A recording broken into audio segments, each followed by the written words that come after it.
ناظرین، پاکستان کی سیاست بھی ایک عجیب سلسلہ ہے۔ صرف 3 ہفتے میں سما الٹ چکا ہے۔ جنرل فیض حمید کی گرفتاری کا اعلان ISPR نے 12 اگست کو کیا تھا۔ اس گرفتاری نے سیاسی حساب کتاب کو الٹا سیدھا کر کے رکھ دیا۔ آج جو ملٹری کورٹس کی باتیں ہو رہی ہیں اور تحریک انصاف پر مزید سختی آ رہی ہے اور ملٹری قیادت کو سخت ترین الفاظ میں تنقید کا نشانہ بنانے والے اب سپہ سالار کا لقب استعمال کر رہے ہیں اور حکومت عدالتی اصلاحات کو سیاسی چال کی طرح چل رہی ہے اور تحریک انصاف کے جلسے ہونے اور نہ ہونے کے گرداب میں پھنسے ہوئے ہیں اور بانی PTI عدالت میں پٹیشن فائل کر رہے ہیں کہ کہیں انہیں ملٹری کورٹس کے حوالے نہ کر دیا جائے اور حکومت پر اعتماد ہے کہ پورا اعتماد ہے کہ ان کا 1 پیج زیادہ مضبوط ہو گیا ہے۔ ناظرین، یہ سب کچھ اور اس کے علاوہ اور بہت کچھ، اس سب کا ڈائریکٹلی اور انڈائریکٹلی جنرل فیض حمید کی گرفتاری اور کورٹ مارشل سے جڑا ہوا ہے۔ تو پھر ظاہر بات ہے، سوال تو اٹھتا ہے کہ جنرل فیض حمید کا کیا ہوگا؟ معلومات نہ ہونے کے برابر ہے، اسی لیے کیا سرائیوں کا بازار گرم ہے، جتنی منہ اتنی باتیں۔ کوئی کہتا ہے کہ جنرل صاحب کا کورٹ مارشل مکمل ہو گیا ہے اور جلدی نتیجہ سامنے آ جائے گا۔ کوئی کہتا ہے کہ جنرل صاحب کو 9 مئی کے سانے سے ان کا تعلق جو ہے وہ ثابت ہو گیا ہے۔ کوئی اور اس خدشے کا اظہار کر رہا ہے کہ جنرل صاحب وعدہ معاف گواہ بننے جا رہے ہیں اور بانی PTI کا جو 9 مئی کا کنیکشن ہے وہ بھی ثابت ہوتا جا رہا ہے۔ آپ نے پوچھا کہ کیا عمران خان صاحب کو ملٹری کورٹس میں ٹرائی کرنے کا فیصلہ ہو چکا ہے۔ میں نے پہلے بھی یہ بات کی تھی کہ یہ فیصلہ نہ حکومت نے کرنا ہے، یہ فیصلہ نہ پولیس نے کرنا ہے، نہ ہی یہ فوج نے کرنا ہے اس حوالے سے کہ یہ کسی ایک فرد واحد کا یا کسی ایک گروپ آف پرسنز کا ہوگا۔ یہ decision by operation of law ہوتا ہے کہ جہاں پہ ایسی ایویڈنس آ جائے گی جب صفحہ مثل پہ جو کہ irrebutable ایویڈنس ہوگی، ناقابل تردید ہوگی، اور وہ اگر کنیکٹ کرتی ہے انہیں آرمی ایکٹ کے افینسز سے، تو پھر ملکی قانون کو رستہ لینا پڑے گا۔ اس صورت میں پھر ان کا ٹرائل ہو سکتا ہے وہاں پہ۔ یہ جو کچھ بھی ہو سکتا ہے اور ہونے جا رہا ہے، اس پر کہیں نہ کہیں سے فیض حمید صاحب کے کورٹ مارشل کا اثر جو ہے وہ موجود ہے۔ Army chief general Asim Munir کی زیر صدارت کل کور کمانڈر کانفرنس ہوئی۔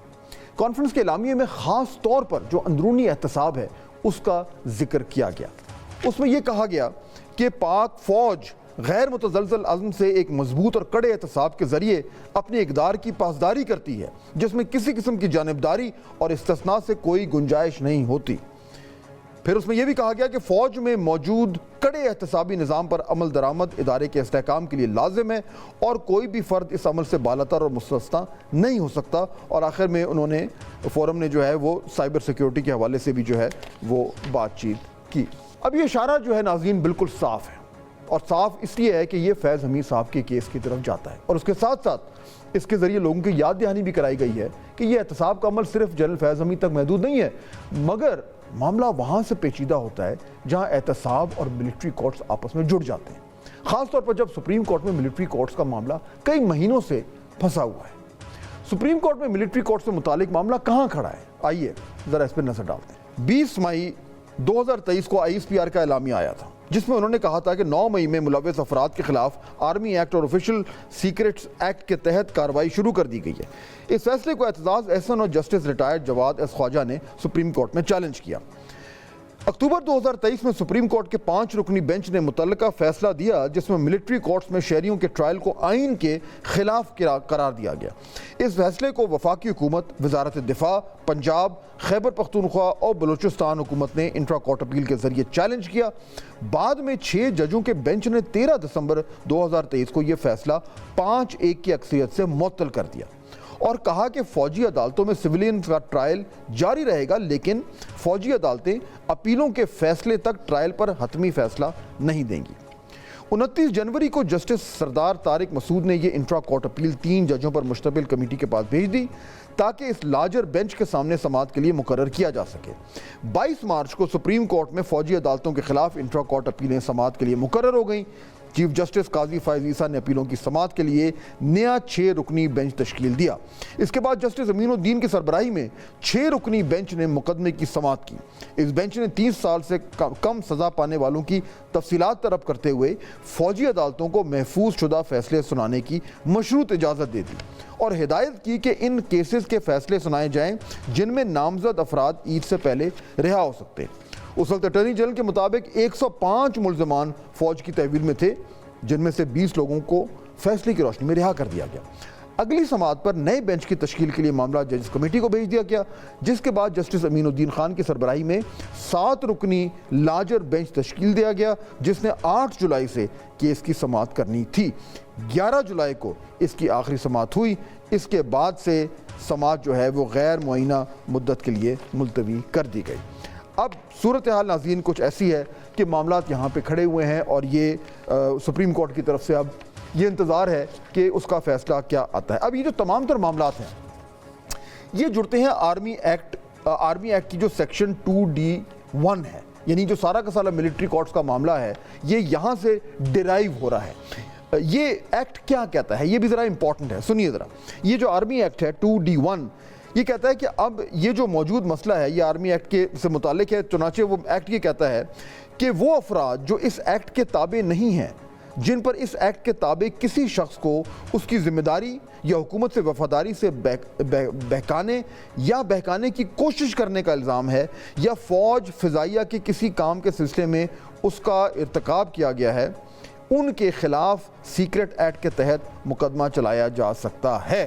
اب یہ وہ ایکٹ ہے جو کہ ناظرین چیلنج ہوا ہے، اور اب فیصلہ یہ کرنا ہے کہ کیا واقعی میں سویلینز جو ہیں ان کا ٹرائل ہو سکتا ہے کورٹ میں، کیونکہ وہ معطل ہے، بیچ میں تھوڑا سا یعنی ایک طریقے سے معلق ہے۔ تو کچھ ایکسپرٹس کہتے ہیں کہ جب تک یہ فیصلہ یس اور نو میں نہیں آتا، تو اگر بانی پی ٹی آئی کو ملٹری کورٹس میں لے جایا جائے تو شاید اس میں کوئی قانون کی خلاف ورزی نہ ہو۔ بہرحال اس پہ بحث ہو سکتی ہے۔ اچھا، military courts of course have been in the news for a long time۔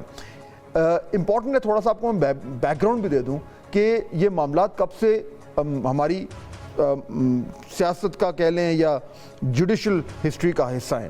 Army act 1952 کے تحت ملٹری کورٹس میں سویلین کا پہلا مقدمہ چلانے کا اقدام بھٹو صاحب کی حکومت کے زمانے میں 1977 میں لیا گیا تھا، لیکن بھٹو صاحب کا اقدام سندھ اور لاہور ہائی کورٹس نے غیر آئینی قرار دے دیا تھا۔ جنرل ضیاء الحق نے 1977 میں مارشل لاء لگانے کے بعد ملٹری کورٹس قائم کیے، ان میں سویلینز پر مقدمات چلا کر سزائے موت اور کوڑوں سمیت جرمانے اور قید کی بھی سزائیں سنائی گئیں۔ اس کے بعد ملٹری کورٹس کا قیام 1998 میں نواز شریف کی حکومت کے دوران ہوا۔ تب اسپیشل ملٹری ٹرائبیونلز بنائے گئے جو کہ ایک قسم کے ملٹری کورٹس ہی تھے، لیکن یہ بھی بعد میں غیر آئینی جو ہے وہ قرار دے دیے گئے۔ اور ناظرین پھر اس کے بعد جنوری 2015 میں جب آرمی پبلک اسکول پشاور کے حملے کے بعد دہشت گردوں نے سزائیں ان کو دینے کے لیے آئین میں 21ویں ترمیم کی گئی اور ملٹری کورٹس میں اس کے نتیجے میں قائم کی گئی، جس کے تحت دہشت گردی میں ملوث تمام افراد کا ٹرائل ملٹری کورٹ میں کیا جانے لگا۔ 2015 میں ملٹری کورٹس 2 سال کے لیے قائم کی گئی تھیں۔ 2017 میں ان کو مزید ایکٹ میں ترمیم ہوئی، 2 برس کے لیے توسیع دی گئی، اور یہ 2019 میں پھر یہ ختم ہو گئیں۔ تو یہ جو ہے وہ معاملہ ہے ملٹری کورٹس کا۔ اب بڑا سوال تو یہی ہے کہ اگر فیض حمید صاحب تو کیونکہ خود ان کا فوج سے تعلق ہے تو اس طریقے سے ان کا وہ کورٹ مارشل ہو رہا ہے، لیکن اگر یہ خدشہ جس کا اظہار پی ٹی آئی خود کر رہی ہے کہ عمران خان صاحب